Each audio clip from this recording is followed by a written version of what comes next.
And we want to take a moment to welcome Stephanie back after her trip to Armenia. Yes, it's good to be back. I went there just over 2 weeks ago to cover the work of a local medical mission led by Fresno's honorary consul to Armenia. But right after we arrived in Armenia, the whole focus of our coverage changed.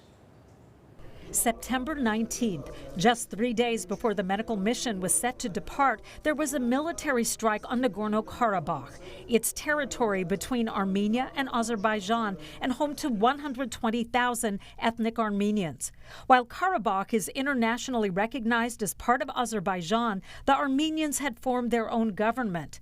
The strike, which claimed nearly 30 lives and injured dozens of others, raised fear of more violence and the potential for genocide. You could sense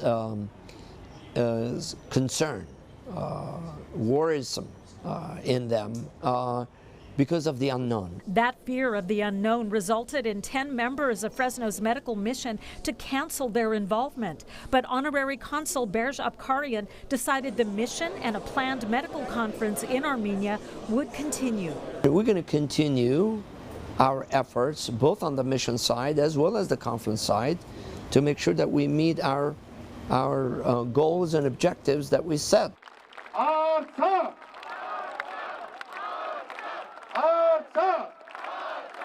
Once in Yerevan, Armenia's capital city, we witnessed days of protests, Armenians upset with what was happening and how it was being handled. Government offices had broken windows, with police and riot gear on standby for days. Musical events were canceled. A planned concert by Snoop Dogg was postponed. The mood in the country somber as the conflict in Karabakh evolved into a surrender by the Armenians and an agreement to dissolve their breakaway government.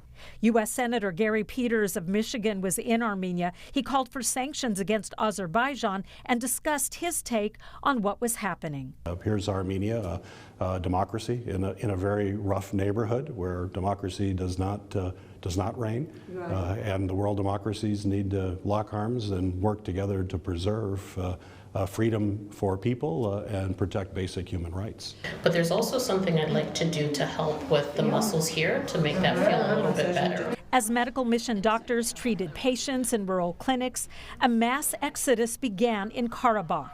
A 10-month blockade at the border was lifted, and thousands fled their homes into Armenia.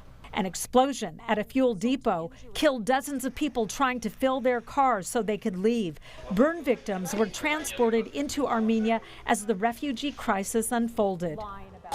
It's a small help, but it's important for them to know that they're not alone, and Fresno's community is with them. As shelters opened throughout Armenia to house the more than 100,000 refugees, Fresno's medical mission donated medicine and much-needed supplies to help refugee families who left jobs, homes, and their lives in Karabakh, a place once a part of historic Armenia that they may never see again.